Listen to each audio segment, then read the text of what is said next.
Assalamualaikum warahmatullahi wabarakatuh.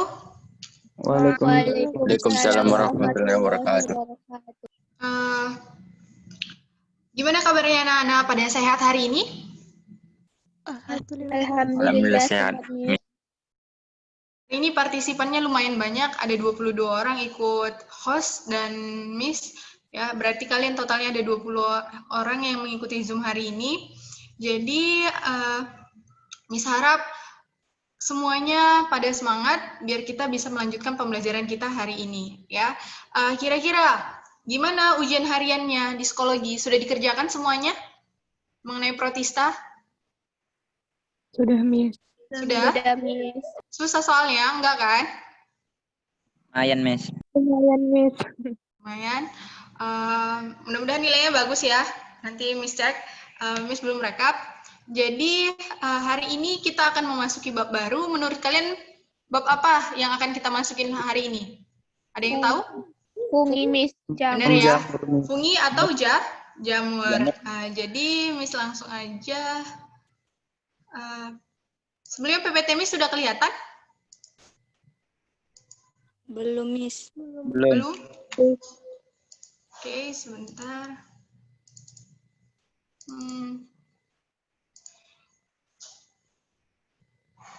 Ini sudah?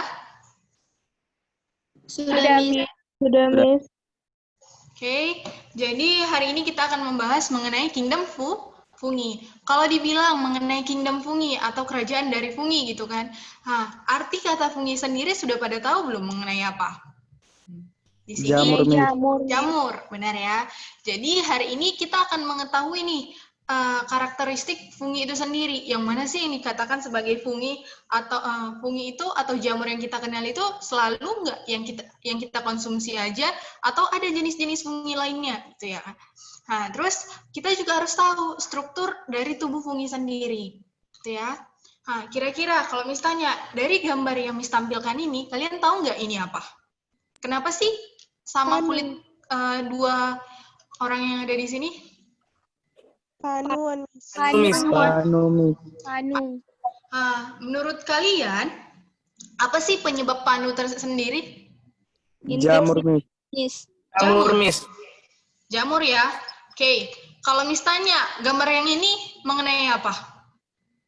Makanan jamur. Makanan jamur tiram. Makanan jamur, Miss. Makanan jamur atau jamur aja.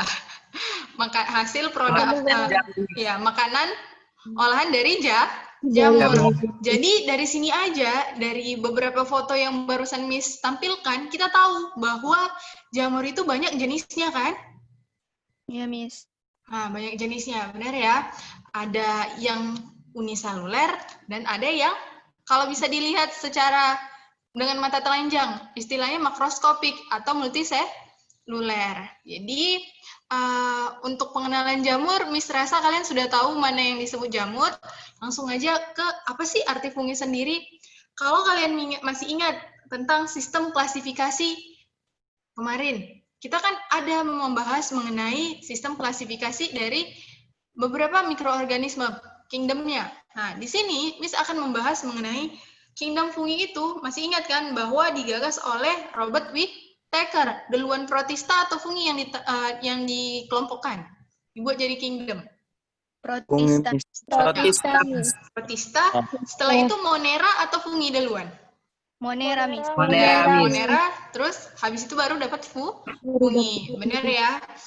Jadi jangan salah kalau dibilang fungi, penggagasnya itu Robert Whittaker, ya. Sedangkan kalau bakteri atau kingdom Monera, Herbert Copeland, benar ya? Jadi fungi kalau diidentifikasi dari definisinya sendiri merupakan, gitu ya, organisme eukariotik, ya kan? Memiliki membran inti sel yang bersifat uniseluler maupun multiseluler yang bersifat heterotrof. Kenapa sih disebut sebagai heterotrof? Kalau uniseluler maupun multiseluler, tadi kita udah lihat kan contohnya, ada yang harus diamati dengan mikroskop dan ada yang bisa diamati langsung oleh mata kita sendiri. Jadi secara umum, fungi itu sebelum kita bahas karakteristik secara garis besarnya, fungi itu bisa dibagi menjadi 3. Nah, dengan pengamatan kita sederhana aja, berdasarkan bentuknya dan ukurannya, fungi itu bisa dikelompokkan menjadi 3 kelompok. Yang pertama ada kamir, yang kedua ada kapang, dan yang ketiga ada cendawan. Yang ini mungkin yang paling sering kalian lihat kan, cendawan. Iya, Atau jamur, ya. Nah, jadi kita mulai dari bentuk yang paling sederhana, yaitu kamir. Kalian pernah bikin donat belum? Yang perempuan? Pernah, mungkin waktu SMP ya. Nah, jadi kalau kalian bikin donat atau roti, biasanya kalian butuh ragi kan? Nah, ragi itu kelompok dari kamir. Nah, jadi secara sederhananya, gitu ya, kamir itu atau ragi itu dia bersifat uniseluler. Tapi di situ udah dicampur ya, yang raginya itu sudah mengalami, dia berbentuk koloni gitu ya. Jadi kamir ini dia uniseluler, ya, uniseluler dan bersifat mikroskopik gitu. Sedangkan kapang, kalian pernah lihat roti yang berjamur? Pernah, Miss. Pernah, Miss. Nah kan, kalau kalian amatin permukaan rotinya, dia itu kan kayak ada serabut-serabutnya kan? Kayak ada kapas-kapasnya gitu. Iya kan? Iya, Miss. Bisa warna hijau atau warna kuning, tergantung seberapa lama jamurnya sudah tumbuh di situ, gitu kan? Nah, jadi itu yang disebut sebagai kapang. Dia itu, dia berbentuk filamen atau multiseluler yang menempati suatu media hidup, ya. Kalau cendawan, dia bersifat multiseluler dan makroskopik. Nah, ini contoh dari cendawan apa kira-kira? Jamur tiram, jamur enoki, apa lagi? Jamur kuping, shiitake, jamur apa, Bang? jamur kuping, Miss. Jamur kuping, jamur kancing. Ya, banyak kan? Udah banyak ya cendawan. Itu yang paling sering kita lihat, gitu kan? Nah, kalau yang ini salah satu jenis kamir lagi, Miss balik lagi ke sini ya. Panu itu tadi termasuk salah satu jenis kamir karena dia uniseluler dan hanya bersifat mikroskopik. Dan juga kalau kalian tahu dia termasuk jenis jamur yang menyebabkan panu tadi, dia itu masuk ke Glasoba, ya. Oke, jadi karakteristik jamur dari tadi aja kita udah bisa ngumpulin beberapa karakteristik kan yang menggambarkan suatu organisme disebut jamur, yaitu eukariotik, tidak memiliki membran inti, dan juga dia memiliki organel lengkap, namun tidak berkloroplas. Maksud organel lengkap di sini, misal satu kelompok eukariotik, kalau kalian masih ingat ada sel hewan, gitu kan? Sel hewan itu kan pasti punya organel mitokondria, ribosom, gitu kan? Dan lain-lain, sitoplasma dan lain-lain gitu kan. Sitoplasma tidak masuk organel, itu dia sudah memiliki gitu ya. Tapi satu organelnya itu berupa kloroplas yang ada pada tumbuhan tidak ada. Itu ya, sentriol yang ada pada hewan dia juga tidak punya gitu ya. Yang membedakan jamur tidak masuk ke dalam kelompok tumbuhan yaitu tidak berkloroplas dan tidak memiliki dinding sel yang berbeda dinding penyusunnya dengan tumbuhan. Nah, selain itu bersifat uniseluler dan multiseluler. Uniseluler satu sel, multiseluler banyak sel. Nah, lihat lagi. Kalau kita lihat secara gimana ya? Sebelum kita belajar, kita mungkin banyak dari kita yang berpikir bahwa jamur itu termasuk tumbuhan, gitu kan? Nah, namun jamur itu berbeda dengan tumbuhan karena memiliki perbedaan yang sangat signifikan. Yang pertama, cara hidupnya. Jadi, kalau dia jamur bersifat heterotrof, namun kalau tumbuhan bersifat autotrof. Heterotrof karena dia tidak mampu menghasilkan makanannya sendiri. Nah, karena dia juga tidak memiliki kloroplas untuk melakukan proses fotosintesis. Nah, walaupun dia memiliki persamaan dengan tumbuhan, yaitu tidak bergerak aktif, ya kan, namun bergerak pasif, gitu kan.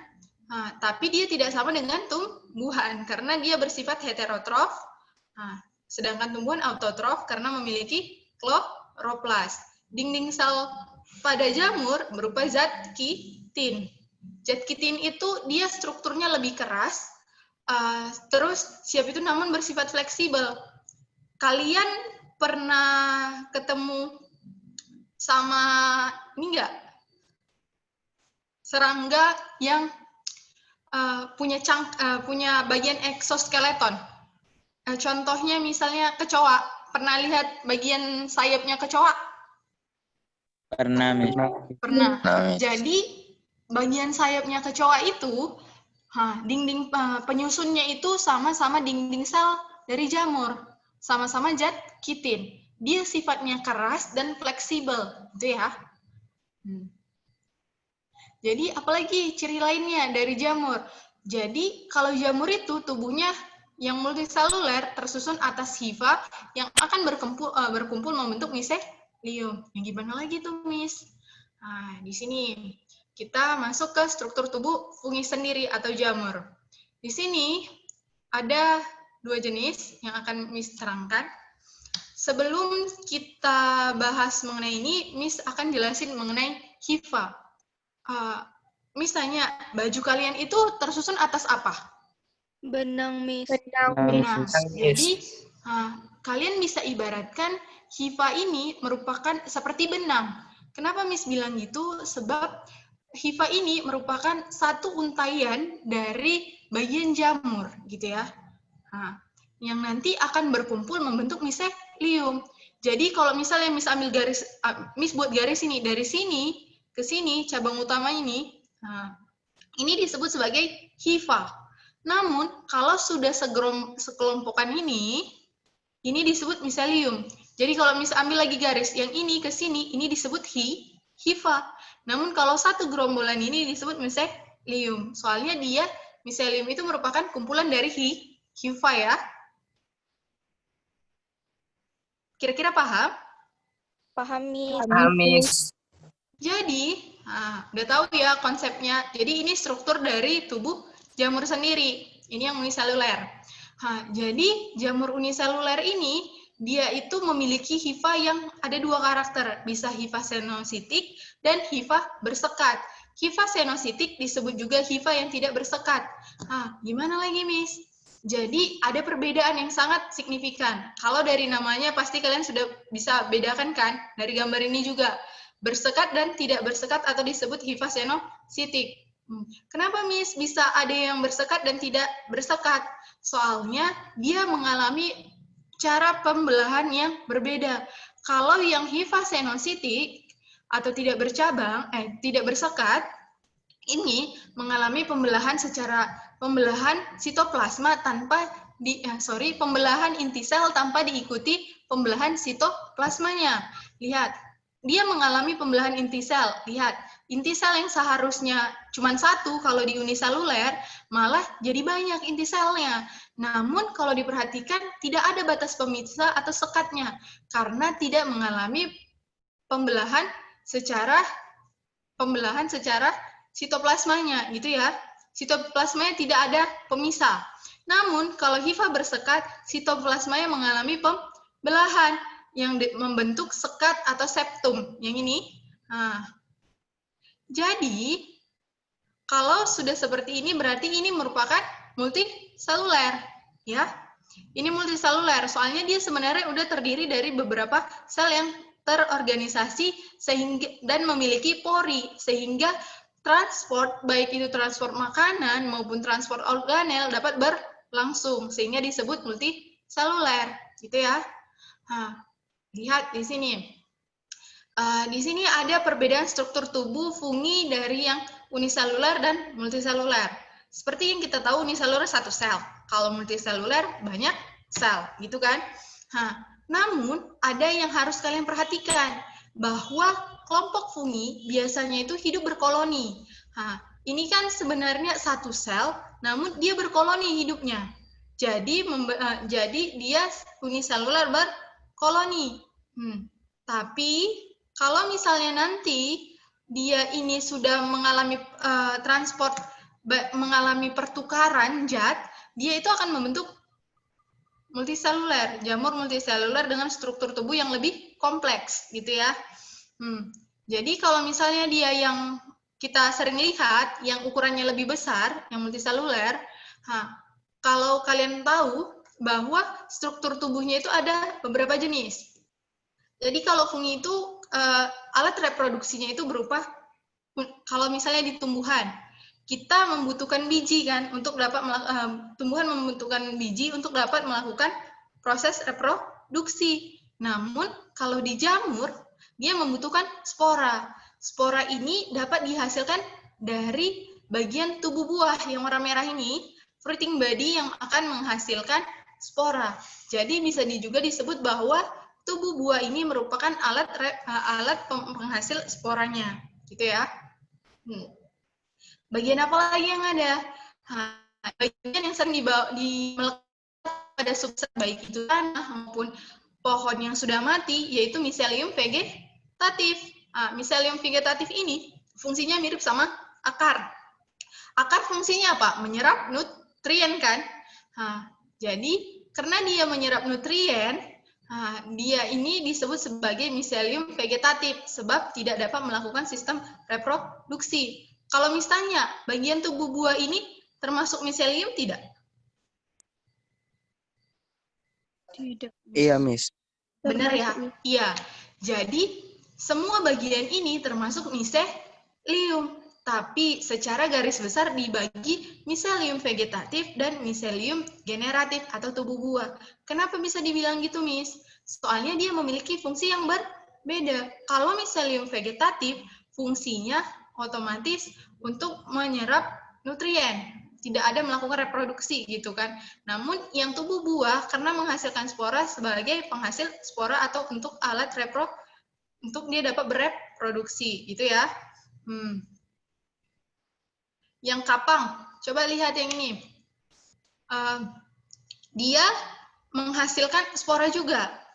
Namun sporanya ini di bagian sininya. Ini merupakan tubuh buahnya atau fruiting bud-nya, tapi dalam bentuk yang lebih kecil, menghasilkan spora. Rhizoid, bisa disebut juga sebagai rhizoid, gitu ya. Kalau menurut kalian, sistem gimana sih spora dapat terbentuk atau gimana sih caranya spora dapat berkecambah? Ada yang tahu kira-kira? Miss kasih langsung ya. Biji bisa disebarkan melalui apa? Penyebaran biji bisa terjadi dengan bantuan apa aja kira-kira, Nak? Mamalia, lebah, burung, angin, air, Miss. Benar Air. ya.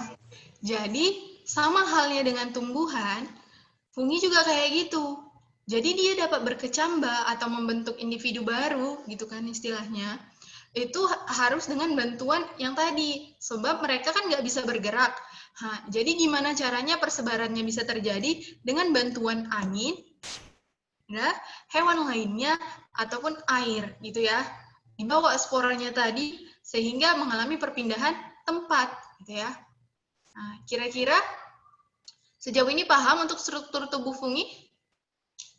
Paham, Miss. Amis. Ini pertanyaan sederhana. Kumpulan hifa penyusun tubuh jamur disebut? Miselium. Kalau senositik apa? Nama hipanya, Miss. Jenis hifanya. Kalau senositik bersekat atau tidak bersekat? Tidak. Tidak bersekat, Miss. Tidak. Ya, tidak bersekat. Kenapa tidak memiliki sekat? Apa yang terjadi? Ada yang tahu? Karena tidak ada Karena uniseluler, Miss. Plasmanya tidak membelah. plasma, Miss. Iya, benar ya. Dia bersifat uniseluler. Pembelahannya tidak diikuti pembelahan sitoplasma, namun hanya mengalami pembelahan inti sel. Benar ya? Oke, kita lanjut untuk reproduksi fungi sendiri. Tadi kita sudah bahas hifa. Coba kalian lihat ini. Jadi, reproduksi fungi bisa berlangsung secara seksual dan aseksual. Gimana, Miss? Gitu kan. Jadi, dengan menggunakan sporanya, namun di sini Miss akan kasih dari contoh, kalian perhatikan gambarnya. Setelah kalian lihat di sini, Miss ada yang ini, yang sebelah kanan, Miss, ini perkecambahan secara seksual, yang ini secara aseksual. Yang besar secara seksual, yang ini secara aseksual. Kalau disebut sebagai seksual berarti terjadi peleburan Gamet. peleburan gamet gitu kan. Namun di sini dia peleburan spora ya nak. Kita nggak pakai gamet tapi spora. Jadi terjadi peleburan spora. Sporanya fungi itu ada di mana? Di hifa ya. Nah, jadi reproduksi seksual pada fungi dapat terjadi secara plasmogami dan dilanjutkan oleh kariogami, ya. Nah, maksudnya gimana, Miss? Lihat, di sini Miss ada 2 jenis hifa. Kalau kalian perhatikan di sini ada hifa warna merah dan hifa warna hijau kan? Nah, jadi 2 hifa ini memiliki karakter generatif yang berbeda. Ini hifa positif, ini hifa negatif, yang ini hifa positif. Hifa negatif dan hifa positif akan mengalami plasmogami. Apa plasmogami, Miss? Peleburan sitoplasma. Jadi yang ini ujung yang terakhir dengan ujung yang terakhir ini akan mengalami peleburan. Jadi nanti tidak ada lagi sekatnya. Jadi dia menyatu, membentuk ini. Dah? Ini lihat hasil dari plasmogaminya membentuk yang ini. Dah? Kira-kira dapat membentuk hifa yang bersifat heterokaryotik. Dah? Dia memiliki dua inti sel di dalam satu hifa yang berbeda jenisnya. Udah, fase heterokaryotik. Ini ya, hasil plasmogaminya. Perhatikan ya, yang ini 2 inti sel, dah, 2 inti sel, ya, yang berbeda. Ada yang merah dan ada yang hijau, yang positif dan yang negatif, yang disebut sebagai fase heterokaryotik. Nah, dah, fase heterokaryotik ini akan mengalami proses kariogami. Apa, Miss? Kariogami, peleburan hifa, peleburan inti dari spora yang positif dan yang negatif. Peleburan ini akan menghasilkan zigot yang bersifat diploid. Berarti kalau misalnya fase heterokaryotik, dia itu sporanya bersifat haploid atau diploid? Haploid ya, N. Haploid N ya. Setelah dua individu menyatu, sporanya menyatu, akan membentuk zigot 2N. 1 ini berwarna ungu kan. Zigot 2N yang bersifat diploid tadi akan mengalami pembelahan secara meiosis, menghasilkan spora baru. Nah, spora yang baru ini disebut sebagai spora seksual, sebab dia merupakan hasil dari reproduksi fungi secara seksual. Spora seksual tadi akan mengalami perkecambahan, hifa yang mengalami perkecambahan, disinilah baru dapat sporanya. Spora tadi akan membentuk hifa lagi, membentuk miselium. Jadi di sini akan memasuki. Jadi kalau kondisi menguntungkan, dia akan bertemu lagi ini dengan hifa yang berbeda generatifnya, sifatnya gitu. Bisa aja yang kalau dia sesama negatif nggak bisa melakukan reproduksi seksual. Tapi kalau dia sifatnya berbeda, positif dan negatif, dia akan mengalami reproduksi seksual. Namun kalau tidak ada, dia akan berjalan sendiri secara aseksual dengan pertunasan. Maksudnya pertunasan gimana, Miss? Dia akan menggunakan bagian tubuhnya sendiri untuk membentuk spora baru. Gitu ya. Mengalami perkembangan membentuk tunas. Tunas tadi akan menghasilkan spora baru. Namun bedanya ini merupakan spora aseksual, sehingga dia nanti sifatnya haploid, sama-sama haploid, namun dia tidak ada mengalami fase zigot yang diploid, gitu ya. Pembelahannya ini, kalau dia secara pembentukan tunas, pembelahannya secara mitosis. Perbedaannya ya, perbedaan seksual dan aseksual di sini. Kalau dia secara aseksual, pembelahannya terjadi setelah perkembangan dari hifanya, kan? Membentuk tunas, disinilah terjadi proses pembelahan mitosis. Namun, kalau dia secara seksual, setelah terbentuk zigot, yang diploid, dia akan mengalami pembelahan secara meiosis, ya. Itu ya. Paham? Paham, Miss. Paham, Miss. Oke, jadi misalnya spora aseksual spora yang spora seksual gitu kan. Spora seksual dapat terbentuk apabila ada HIV positif dan ada HIV negatif, gitu kan? Kalau tidak ada spora positif dan negatif atau yang berbeda sifat inti sel, apa yang akan terjadi? Reproduksi apa yang akan terjadi secara apa? Pembentukan tunas atau aseksual, gitu ya? Seksual. Nah, jadi misalnya yang disebut plasmogami itu apa? Peleburan sitoplasma, Miss. Benar, peleburan sitoplasma. Kalau kariogami? Terdapat dua plasmogami, peleburan sitoplasma yang nanti akan diikuti peleburan dari inti selnya, yaitu kariogami, gitu ya? Ya, Miss.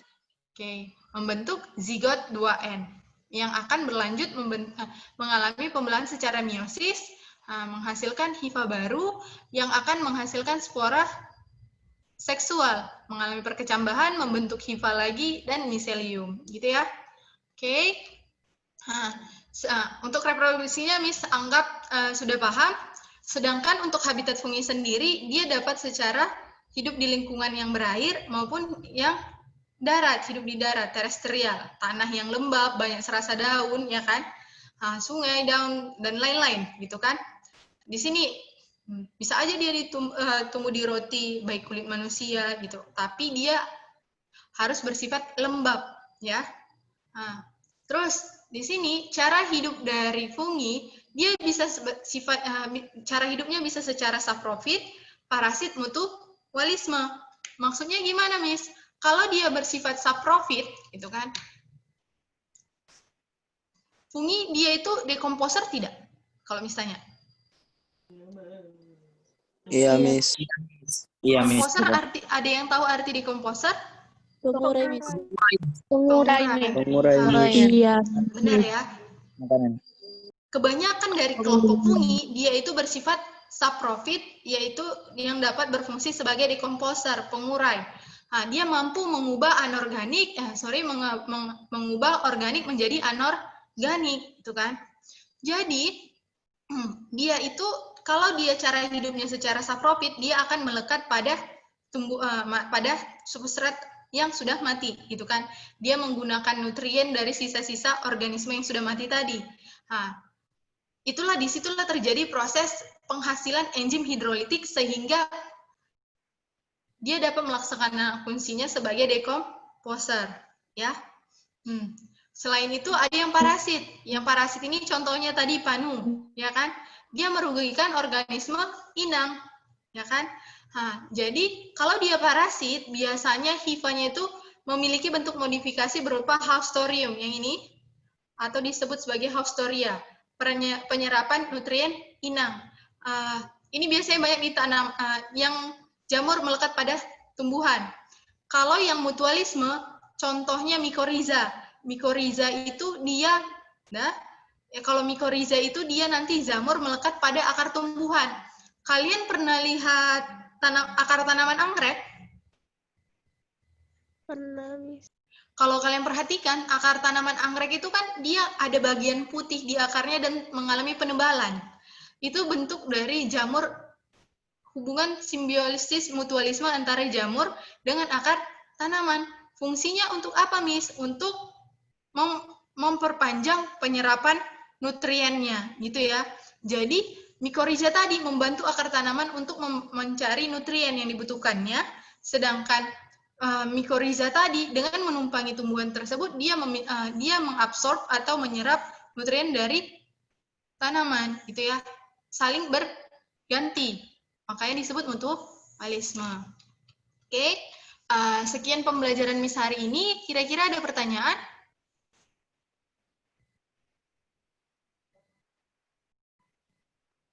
Kalau tidak ada, akan Miss tutup dengan alhamdulillahirobbilalamin. Wassalamualaikum warahmatullahi wabarakatuh.